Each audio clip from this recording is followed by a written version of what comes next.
Inocente. Inocente. Inocente. Hoje é Páscoa. E a Páscoa não tem a ver com ovos ou com chocolates, mas com um inocente. Um inocente que se fez culpado, para que verdadeiros culpados se tornassem inocentes. Jesus. E por que ele fez isso? Lucas 19:10 diz: pois o Filho do Homem veio para buscar e salvar o que estava perdido. Jesus veio a este mundo por mim e por você. E tudo que ele fez foi para cumprir com o seu propósito: buscar e salvar perdidos. Mas antes mesmo de olharmos para o resultado final disso tudo, eu quero convidar vocês a voltarem comigo lá no início, na criação do mundo, no Jardim do Éden. O jardim é um lugar especial, porque foi o primeiro presente de Deus à humanidade. Sabe, de todas as coisas que Deus poderia ter criado, Ele criou e nos deu o jardim. Mas por que o jardim é o primeiro presente de Deus? Por que será que realmente ele é tão especial assim? Porque era ali que Deus se encontrava com Adão e com Eva todos os dias. Ou seja, o jardim é um lugar de relacionamento. E é por isso que existe um vazio dentro de cada pessoa, que só pode ser preenchido pela presença de Deus. Porém, muitas pessoas desconhecem essa verdade. E por desconhecerem essa verdade, vivem em busca de algo que elas nunca encontrarão, a não ser que elas se encontrem com Jesus. Sabe, toda a nossa constituição fisiológica deseja mais da presença de Deus. Mais do que álcool, droga, sexo, dinheiro, sucesso, fama, status. O seu corpo deseja a presença de Deus. É por isso que muitas pessoas têm buscado coisas para substituir o que somente Deus pode nos dar. Sabe como se chama isso? Falsificação espiritual. É isso, falsificação espiritual. Agora, quantas falsificações nós não temos usado todos os dias para tentar substituir aquilo que somente a presença de Deus realmente pode nos dar? Quando nós olhamos para a história de Adão e de Eva, geralmente nós pensamos coisas do tipo: como eles conseguiram estragar tudo desse jeito? Não é assim que talvez você pense? Mas se fosse você ali, você faria algo diferente? De verdade mesmo? Sério? Certeza? Então por que você vive se arrependendo de escolhas que faz, querendo voltar atrás?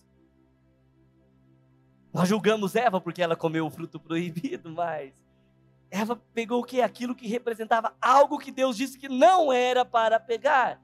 E o que ela fez foi colocar os seus lábios em algo que Deus deu limites. Porque a verdade é que Deus nos dá limites. Sabe, Eva poderia comer de todas as árvores do jardim. Não era como se tivesse apenas 2 tipos de árvores, por exemplo, goiaba, maçã. E depois de passarem semanas, dezenas de meses ou anos, ela enjoasse daquilo. Não queria mais goiaba e agora ela queria maçã. Não! Sabe, Eva tinha liberdade, ela tinha variedade de opções suficientes de frutos. Ela só não tinha acesso a um. E sabe qual é o problema disso? É onde nós não podemos estar que queremos estar. Então eu te pergunto, você está satisfeito com o lugar onde Deus te colocou? Você está satisfeito com os presentes que Ele já te deu? Ou será que nós estamos como Adão e Eva, mais interessados naquilo que realmente nós não temos? Sabe, esse era o limite para Adão e para Eva. E sabe por que Deus nos dá limites? Para que nós tenhamos vida. E foi exatamente o contrário que aconteceu no Jardim do Éden. Enquanto Adão e Eva obedeciam a Deus, eles tinham vida. Mas ao ultrapassar aquele limite dado por Deus, o pecado surgiu. E como nós vimos, a morte, não somente física, mas também uma morte espiritual. Por isso eu te pergunto, será que hoje não existe algum limite que Deus colocou na sua vida, que você está ultrapassando? Qual ou quais são esses limites? Qual é o nome deles? Relacionamentos, amizades, trabalho, sucesso, negócios, hobbies, prazer, ostentação. Sabe, Adão e Eva não foram os únicos que ultrapassaram limites. Eu já ultrapassei limites. E se você for honesto, você também já ultrapassou limites. E quando nós ultrapassamos os limites que Deus coloca na nossa vida, o pecado surge e nos afasta dele. Então, por que Deus não tira os limites? Não seria muito mais fácil? Já que ultrapassar limites nos afasta dele, sabe por quê? Porque limites nos protegem, protegem a nossa vida física e espiritual, mas também protegem o nosso relacionamento com ele. Tudo que nós precisávamos estava naquele lindo lugar, no Éden. Porém, o pecado nos roubou o maior presente de Deus para nós. Um lugar onde nós não precisávamos nos preocupar com nada.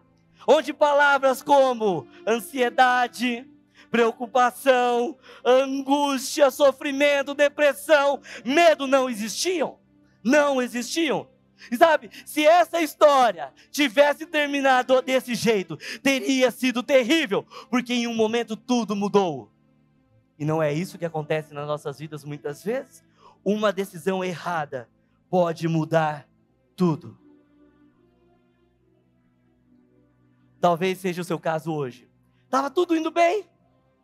Você estava feliz até que tudo ficou sem cor. Você já não está mais feliz. A sua perspectiva sobre o seu futuro mudou. Tudo parece escuro, monótono, sem cor e até mesmo sombrio. Sabe o que acontece quando o pecado entra em cena? Você não somente perde algo, mas você também ganha. Você perde a luz e ganha medo. Você perde a proteção e ganha problemas. No jardim, nós perdemos a pureza e ganhamos a perversão. Perdemos a paciência e ganhamos a aflição. Perdemos a ousadia e ganhamos o medo. Não é assim que o mundo se parece agora? A cada dia temos mais perdido a perspectiva daquilo que Deus realmente nos criou para ser.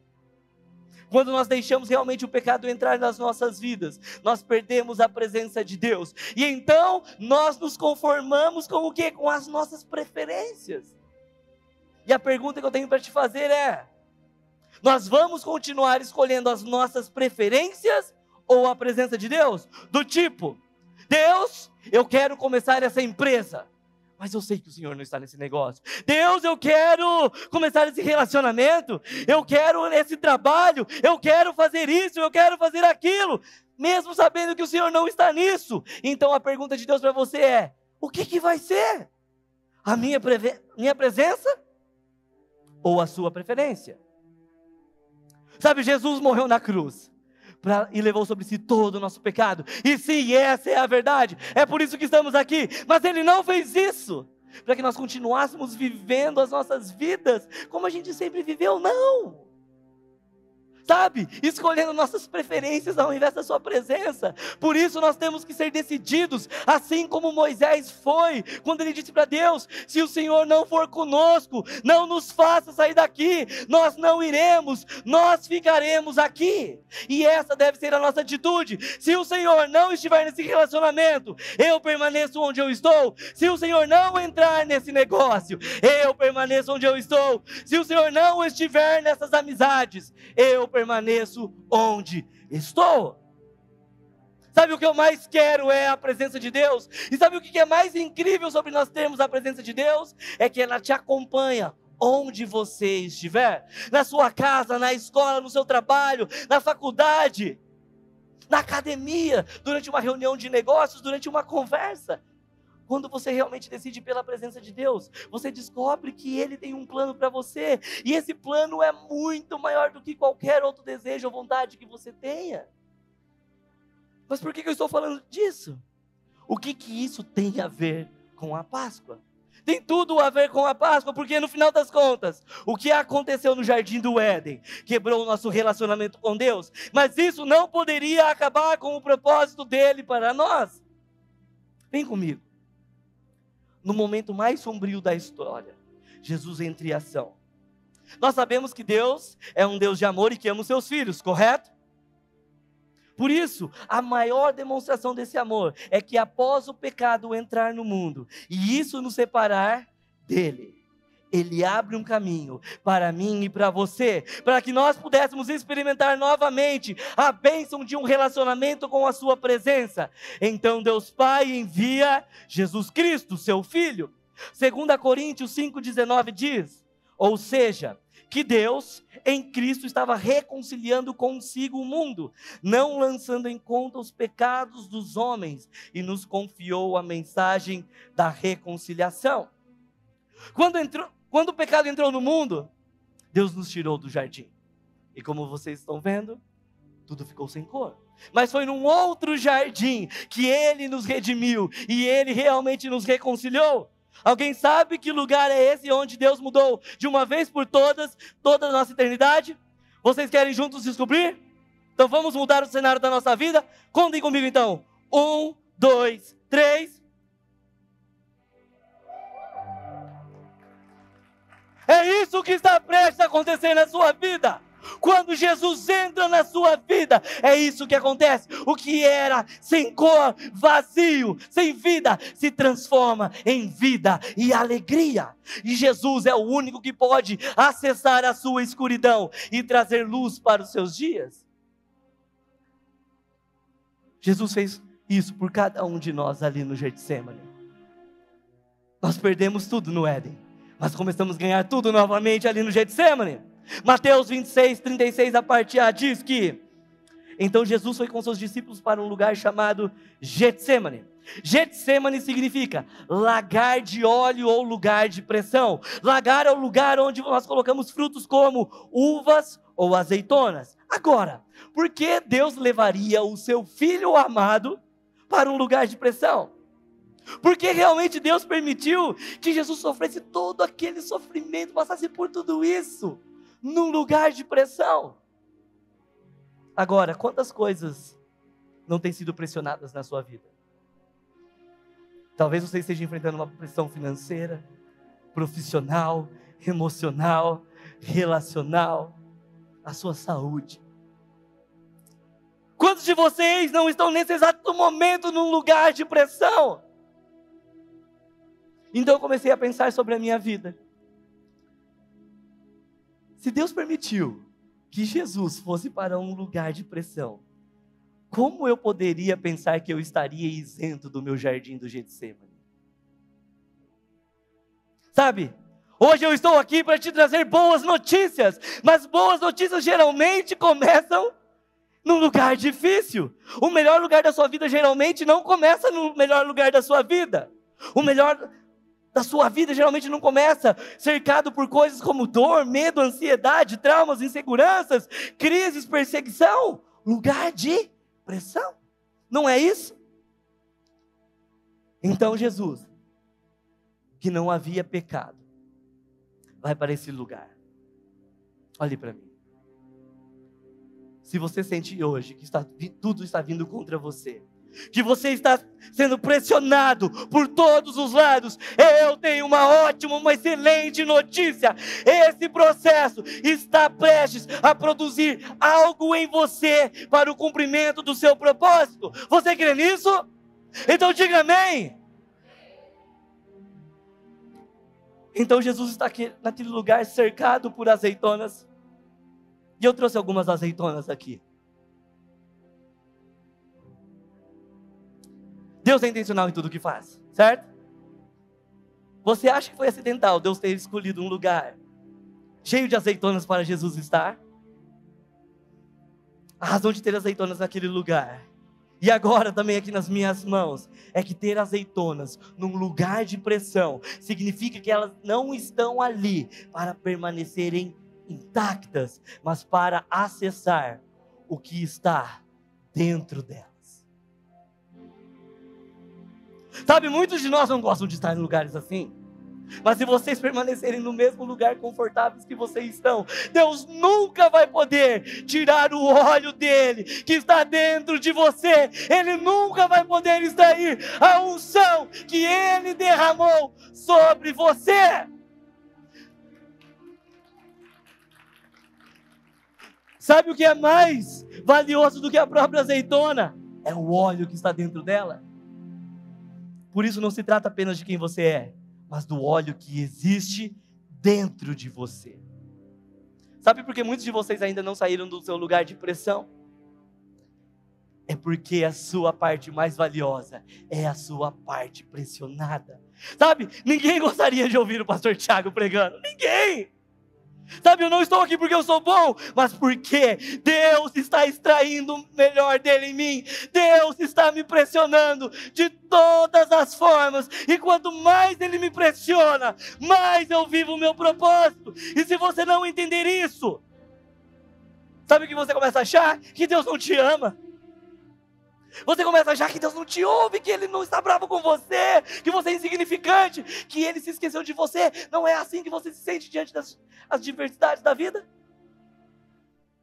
Mas não, é exatamente o contrário. Quanto mais pressão houver, mais óleo vai sair. E quanto mais óleo houver, maior o propósito é. Por isso, não fuja do seu lugar de pressão. Não saia deste lugar até que Deus produza em você aquilo que precisa ser extraído. Sabe quando nós estávamos no Éden, o óleo estava sobre nós? Mas após o pecado, Deus escondeu dentro de nós. Então agora, ali no Getsemane, é hora de trazer isso de volta.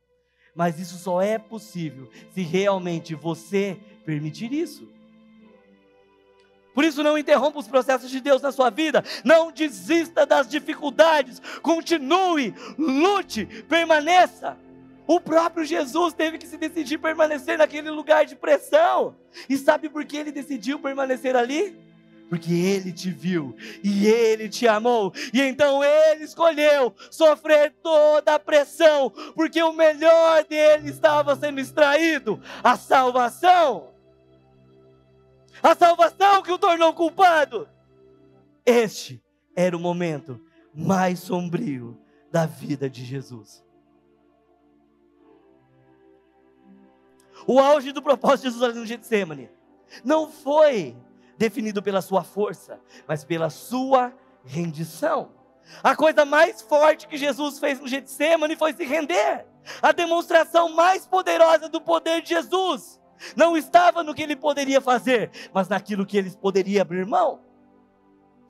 Então Jesus, ele entrega o seu poder, ele fica no jardim, e enquanto ele está ali, ele permite que Deus use toda a sua dor, todo o seu medo, sua angústia, sua frustração, para cumprir com o seu propósito. Jesus não desistiu do jardim. E porque ele não desistiu do Getsemane e permaneceu ali, sabe o que aconteceu? Judas foi traí-lo.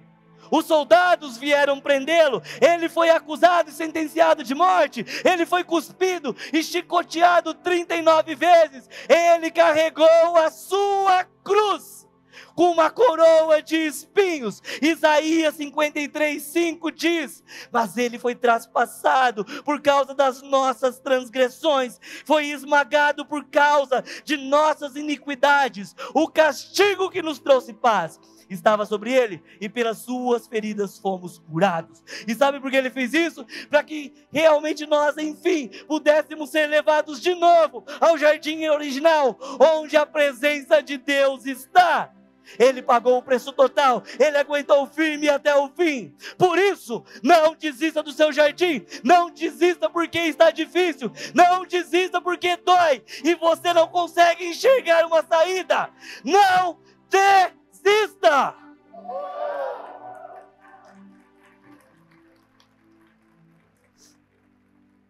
Jesus desistiu porque Ele te viu. Ele te viu quando você estava viciado em pornografia. Ele te viu quando você estava quebrado financeiramente. Ele te viu quando você estava a ponto de um divórcio. Ele te viu quando você estava envolvido em mentira e manipulação. Ele te viu precisando de um Salvador. E porque Jesus não desistiu do jardim, ele foi pendurado numa cruz por crimes que realmente ele não cometeu. E porque ele não desistiu do plano e do propósito que Deus tinha ali no jardim, ele morreu.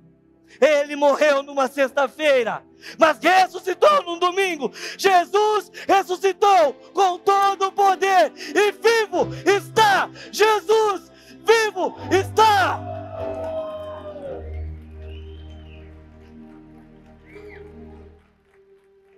O seu poder de rendição deu-lhe o poder de salvar. Jesus entregou o seu poder no Getsêmani para que ele pudesse ganhar poder na ressurreição e assim nos oferecer a salvação. Quando Jesus não desistiu do jardim, é porque ele conhecia o Tiago, Pastor Rude, Cadu, você Marcelo, você Mara, você Miguel, você Paloma, você Eric, você Everton, você Marlene.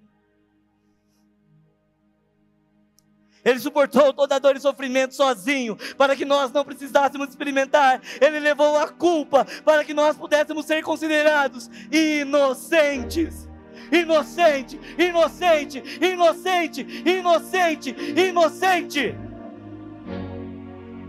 O mesmo Jesus que morreu naquela cruz, mas ao terceiro dia ressuscitou, está aqui, e essa é a melhor notícia que eu poderia te dar, e Ele está te chamando hoje, Ele quer te salvar. Escute isso, a salvação não é algo do passado, mas do presente. Ele está aqui, e Ele quer te tirar deste lugar de pressão, e te dar vida. Em Jesus nós somos salvos, da sua salvação, Ele troca o nosso jardim, Ele quer mudar o cenário do seu jardim. Ele quer te devolver a vida.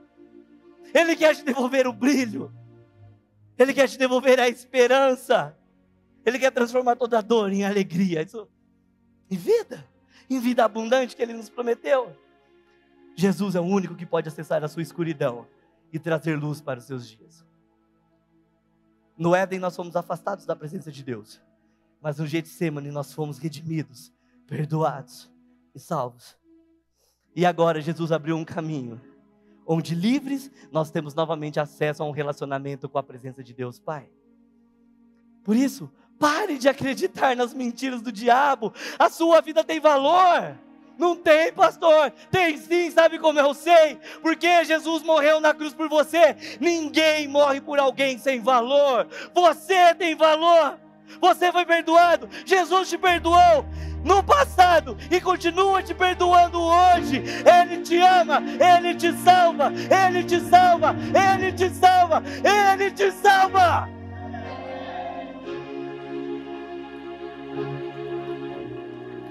A pergunta que eu tenho para você hoje, na verdade a pergunta que Ele tem para você hoje, é a mesma de 2000 anos. Quem que você escolhe? Eu? Ou o que o mundo oferece? Qual a sua resposta? Você vai continuar escolhendo a sua preferência? Ou a presença dEle? Talvez alguém agora esteja pensando assim, pastor, será que ainda dá tempo para mim? Porque eu já fiz tanta coisa errada na minha vida, eu nem sei por onde começar. Sabe qual é a resposta de Jesus para tudo isso? Venha como está. Você não precisa se arrumar todo para chegar a Ele. Você não precisa entender tudo, nem ter todas as respostas. Você só precisa dizer, Jesus, eu quero, eu entrego a minha vida, me ajuda, me mostra o caminho. Feche os seus olhos. Essa é a verdade do Evangelho.